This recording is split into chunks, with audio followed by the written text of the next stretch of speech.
have to ask, how did you initially get into cosplay? I know you've been doing it for a number of years now, and every year is like your designs, your costumes get more elaborate. I know it wasn't easy to get to this point, a lot of hard work and everything, but what was the initial impetus that got you involved in cosplaying? Well, I started cosplaying in 1999, so this is 26 years now. And it was back then just truly just something I discovered through an anime club that I was a part of. We were planning to go to Anime Expo as a group, and they told me about the event, the year before, and said people dressed up as anime characters, and I was like, what? So that was the first time I heard of the concept, and I was shown some photos of people who look like anime characters, and I was like, wow, I can do that. So I didn't know how to sew, and my club friends taught me just like a very simple straight stitch, and let me borrow a sewing machine, and I made a costume.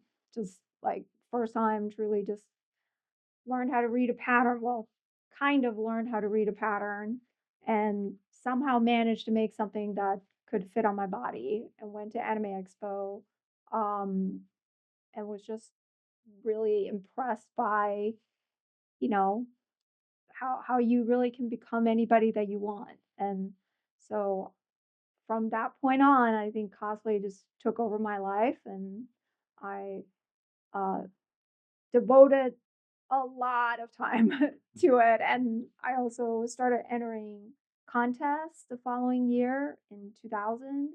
So between 2000 and 2001, I entered multiple contests at different conventions, and basically sunk all of my time and money into cosplay, and also uh, improved quite quickly with my skills because of, I think, the competitive factor. 2002, I was already judging contests because there were only a few conventions around the US, and I had won at almost every single one of them.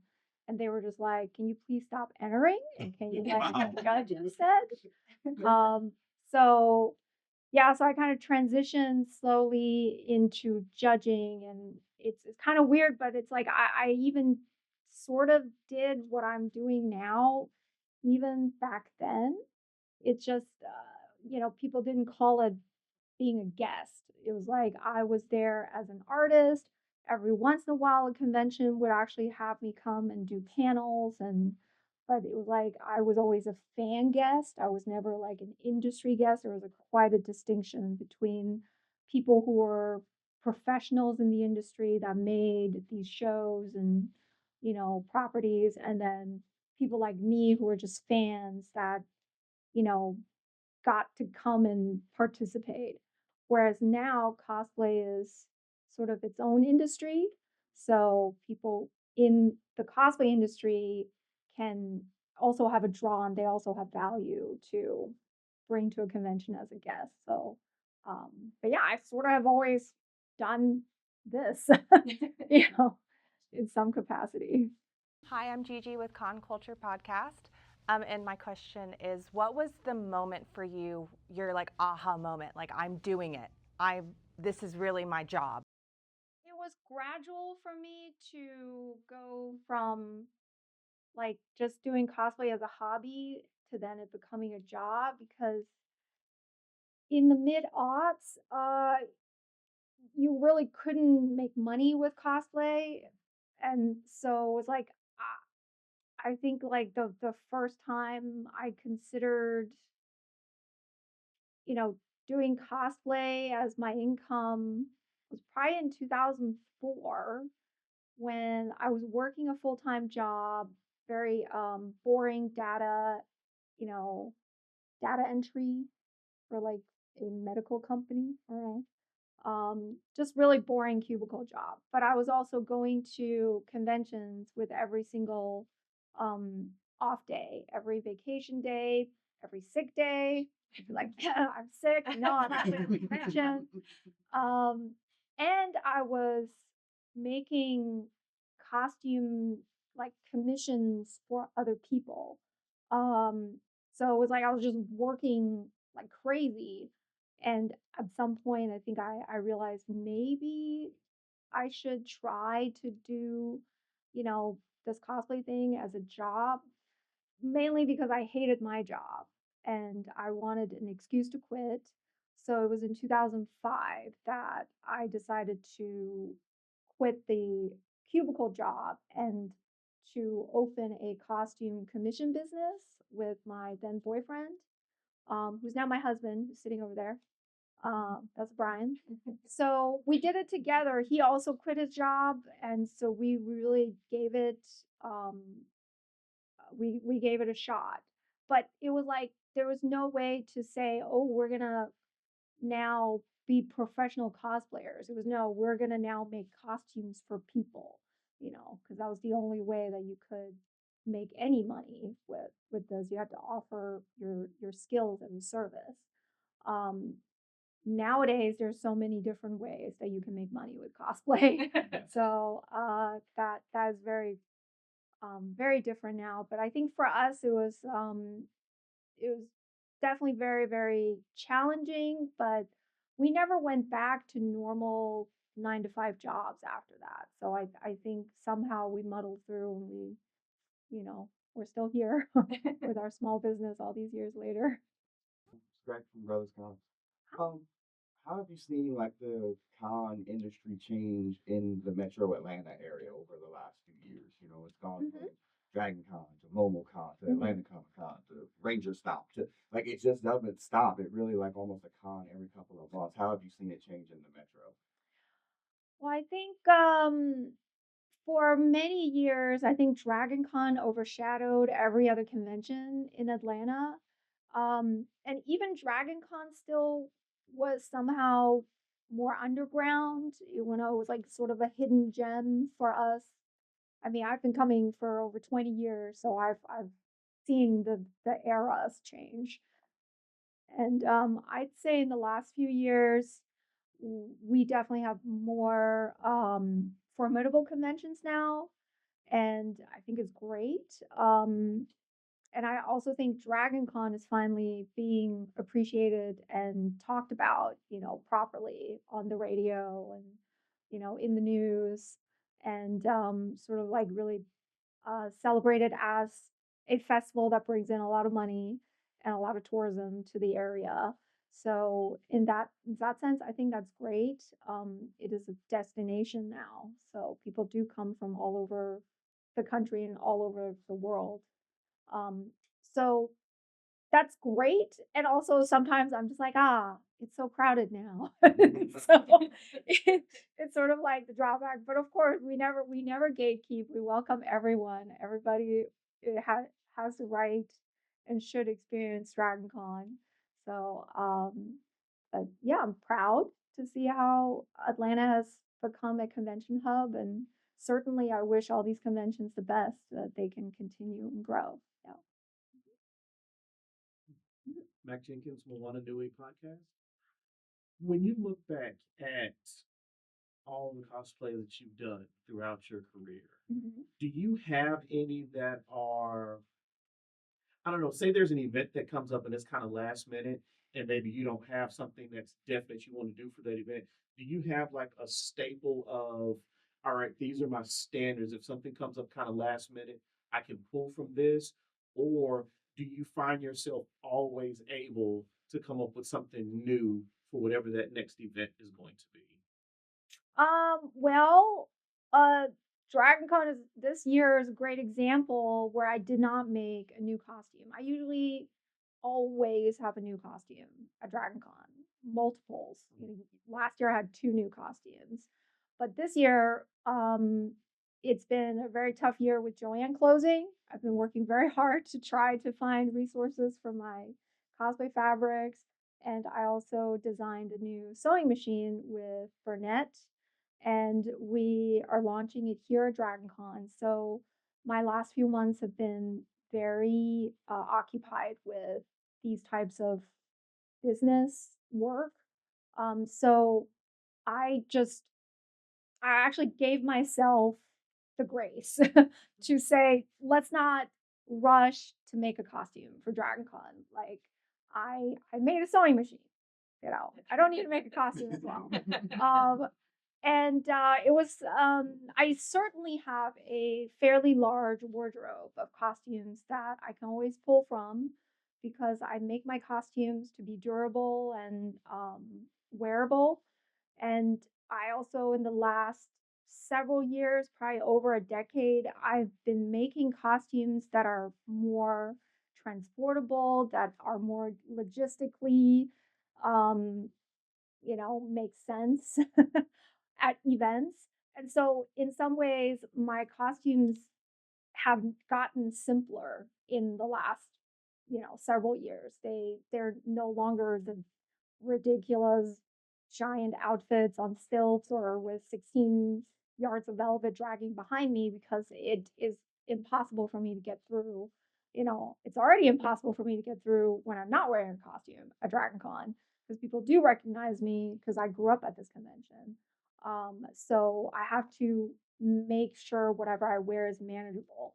So it as an artist, I do feel FOMO when I see other cosplayers crunching and they're making something new and you know just really like being able to enjoy the crafting aspect of cosplay. Whereas because I have taken this as a profession and I've progressed so far, now the crafting aspect has actually sometimes has to take a back seat for so that I can facilitate all these other things that will then, help other cosplayers, also help me, of course, income and such.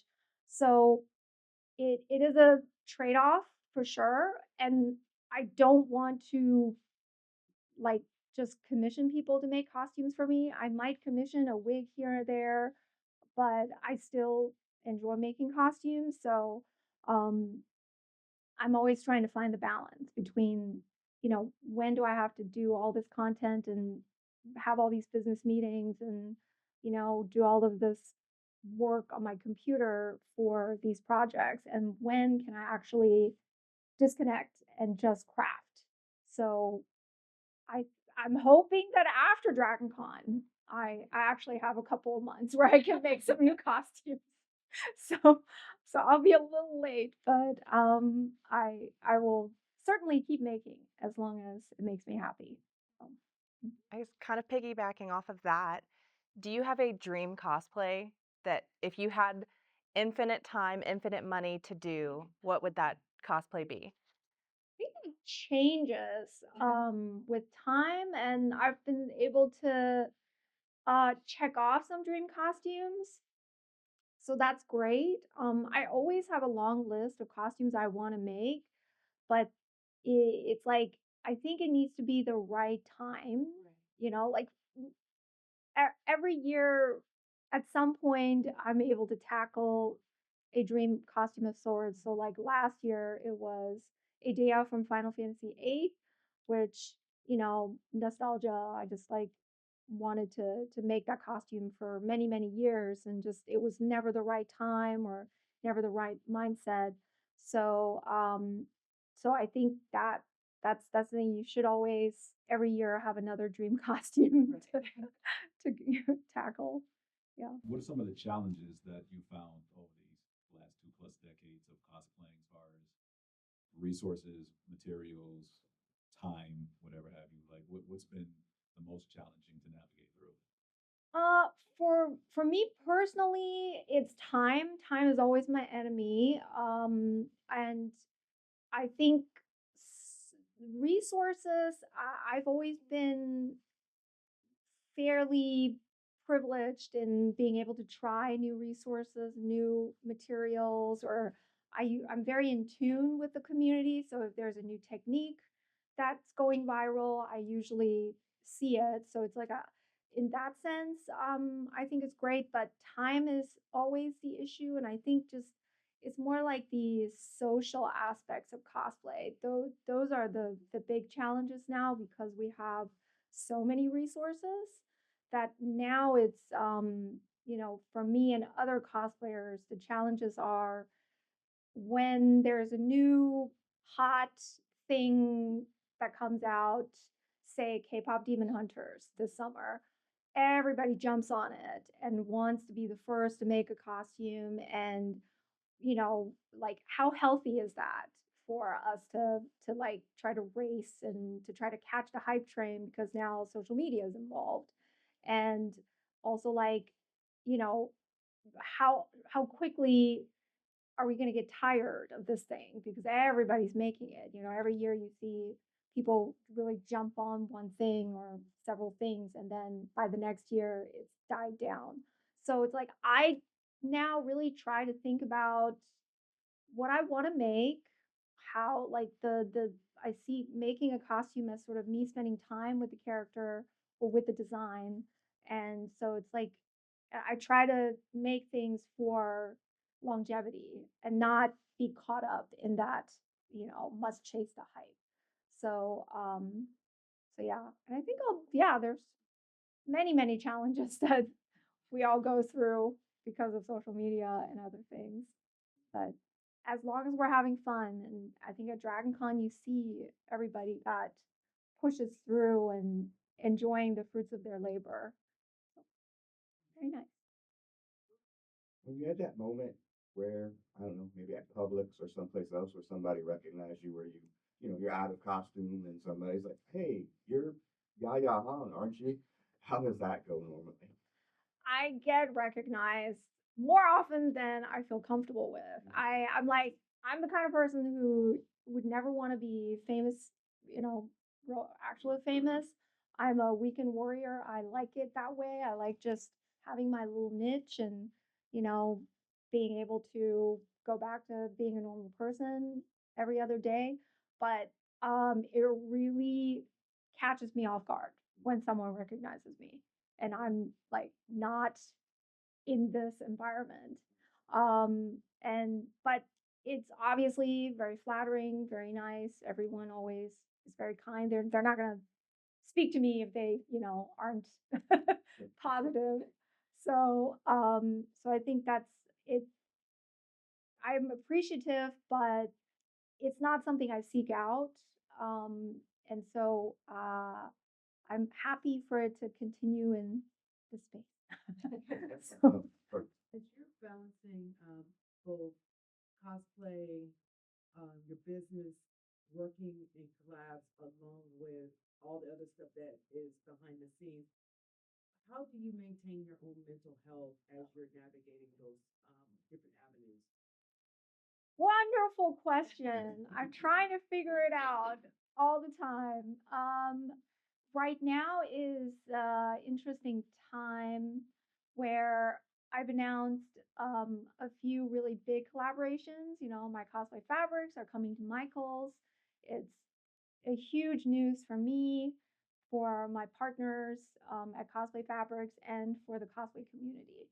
Um, the new sewing machine with Burnett, me being able to say that I designed two sewing machines that complement each other and are, really like made with cosplayers in mind is a huge accomplishment. I'm very, very happy about it.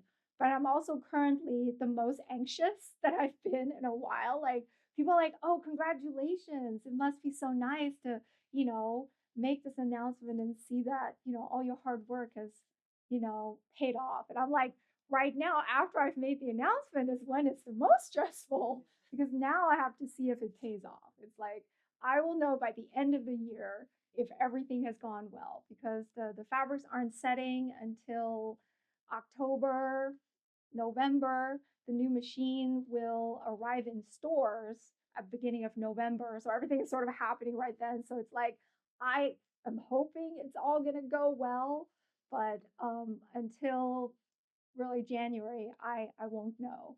So now is sort of the crucial phase and where, I really want my collaborative partners to be happy and to, you know, like have the momentum.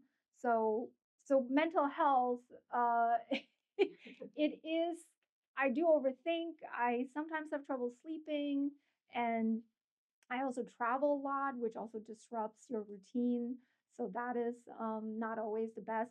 Crafting is actually a really good way for me to decompress, and it's like my therapy. But I've been too busy, and I haven't been able to really properly craft since like May, June.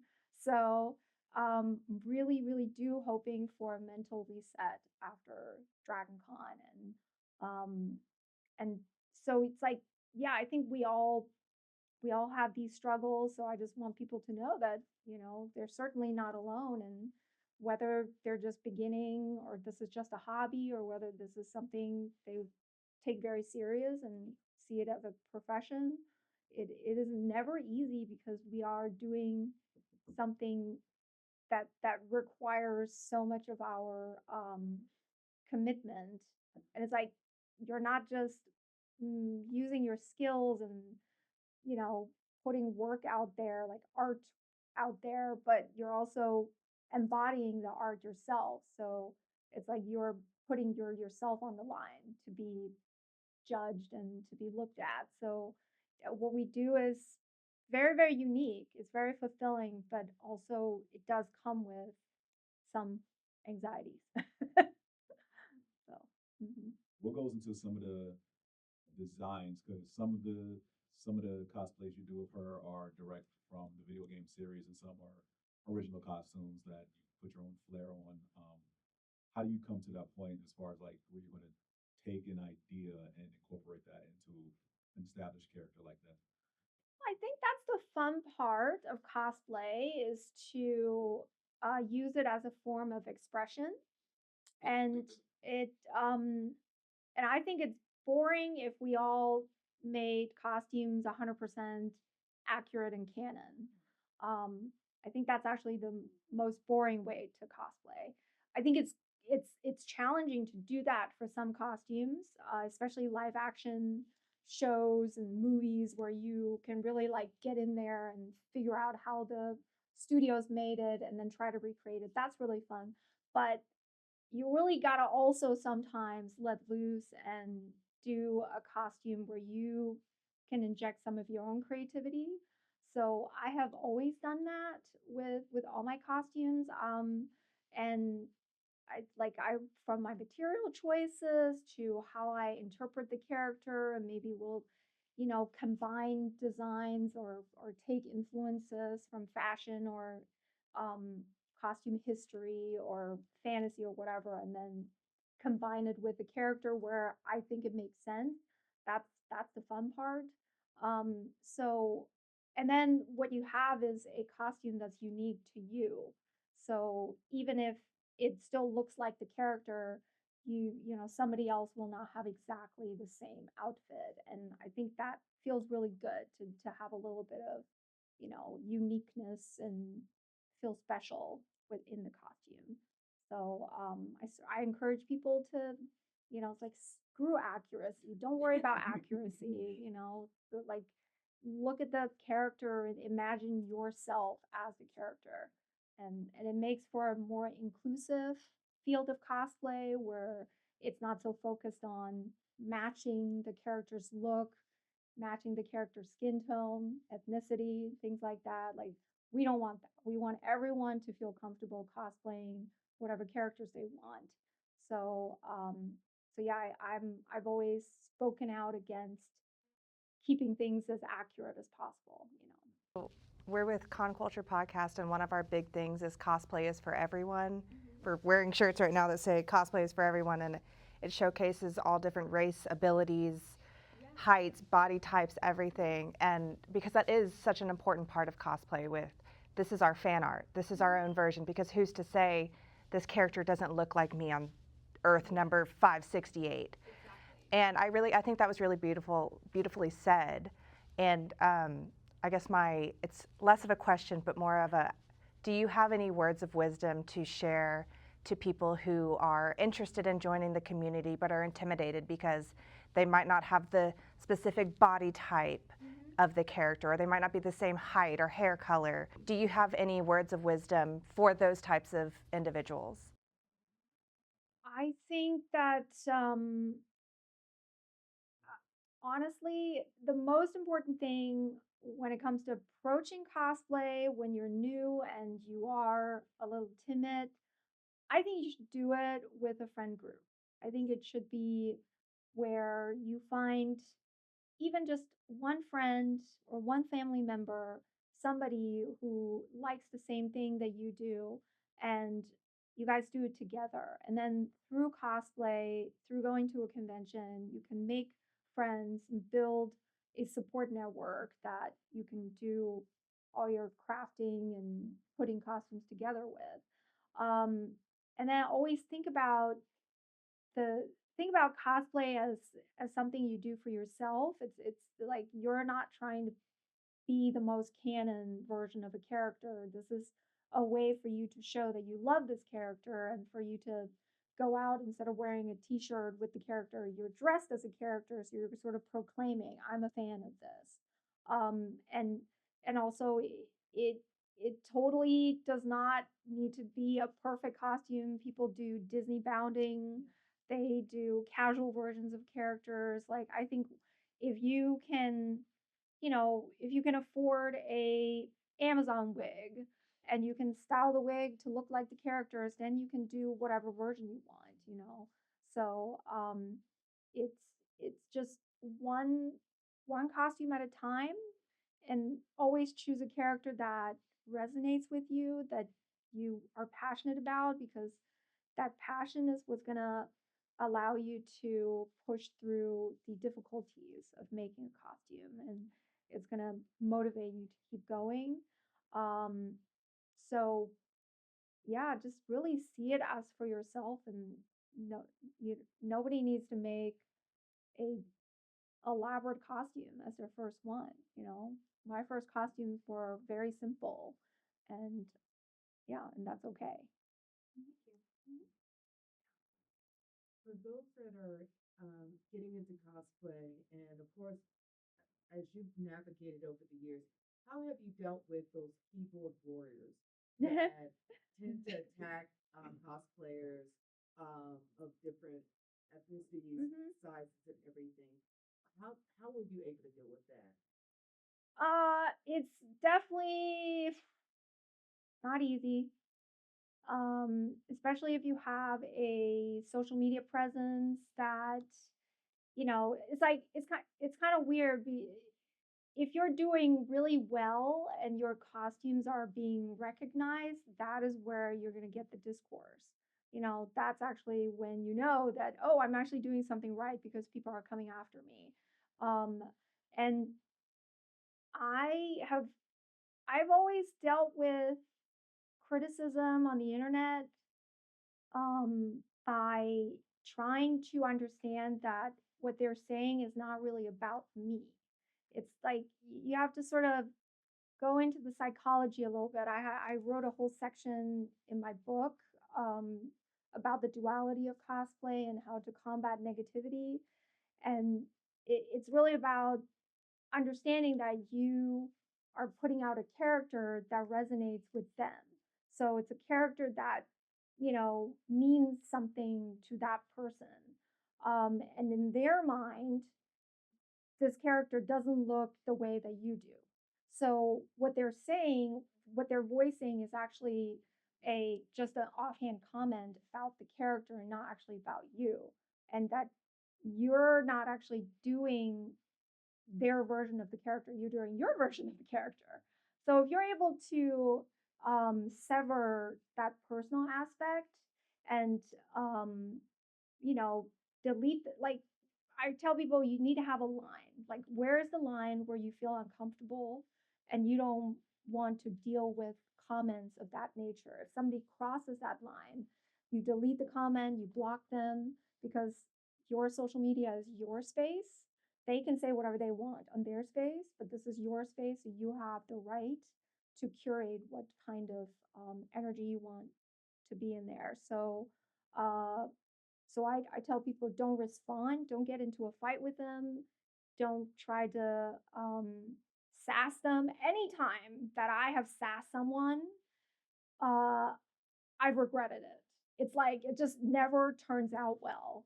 So it's like because they don't know who you are, you're a stranger to them. So it's like whatever you say, they don't care about it. They're not going to empathize with you. So I try to tell people don't try to respond and have a discussion with them. Just block and continue. But of course, that doesn't always work. We all get affected by comments. That's very human. So I try to before I deal with something like that, I try to mentally put on my armor. It's like my mental armor before I can go, so maybe not first thing in the morning, maybe do it after you've had breakfast, after you've had coffee and you're like in a, you know, a stable place and then look at comments. And then if a comment does get to you, I tell people to seek out their support network. That's why you have to have a support network so you can vent to your friends and say, this happened to me. I'm upset by it. I know what they're saying is stupid, but it got to me today. And then, you do your mental care and, you know, get off the internet.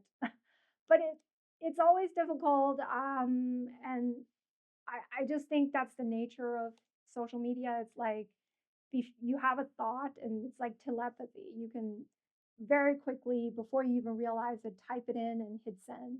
So there's no filter. It's too easy to make whatever thoughts known. And it's like somebody who makes a horrible comment, it's probably because they're having a really bad day themselves. So it's like they're just trying to take it out on someone else. So um, but that being said, we certainly need to speak out when, true online harassment happens. And that does happen, especially to Black cosplayers and cosplayers with darker skin. That is the prevalent issue that in 2025 is still going on. It is ridiculous. But that's where we need to protect each other. And we do need to speak out for each other and just vehemently deny, you know, that type of behavior. But yeah, never easy. What we do is not easy. That you will bounce ideas off of, or um, do group collabs with, or prefer to work. If the opportunity arises, prefer to work with more than others, or um, just sticking solo most of the time. I love cosplaying with friends, and I don't see them so much as collaborations. It's not like there are cosplayers. They're great cosplayers, and they will collab with each other. So it's like more, maybe they're friends or acquaintances, but they'll do it, in order to create engagement and sort of like help each other out with numbers and stuff. I've never approached it that way. I've never approached another cosplayer purely because of their numbers and say we should do something together because then we'll get more followers. Ever in my 26 years, never ever thought to do that. And so if a collaboration happens, that it's usually very organic. But I will make cosplay plans with friends of mine that love the same thing that I do, and that where it's like everyone is genuinely interested in the characters and wanting to make the costumes together. So, but that being said, I do love planning group costumes because it's such a great motivation and it's so nice to have people to bounce ideas off of and coordinate materials and sharing fun creative techniques and such, and then being able to actually create a photo shoot or video, whatever it is, at a convention, then that's really awesome. But I will say most of the time, the group cosplays I do are very niche and not the popular characters. It's like Dumbe, like Chinese BL novels or something that because it's so hard to find like-minded people that like that kind of stuff. So um, it really is just dependent case on case, and that's how I encourage people to go forth. I think you just you don't because what happens if you just want to collaborate with people purely because of numbers or for like I don't know for social media gain, then if your heart is not in it, then sometimes what happens you'll lose steam or you'll get distracted by another project and then you don't come through. And so if you bail on your like collaborators, it's really a bad look. So that's why also I don't ever collaborate unless my heart is fully in it, you know. I have a final question. And Sure. a goofy question, but I always end my interviews with this question. Uh-huh. If you were a Girl Scout cookie, which cookie would you be? Oh, that's such a good question. What is the one that I like the most, Brian? The I think it has coconut on Is it. it the Samoa? Yes, With the Samoa. chocolate Yes. drizzle and caramel? Samoa, yes. Yes, Certainly. that's a very I pinned you as a Samoa answer. So Yes. thank you. No, thank you. Thanks all so much. Appreciate it.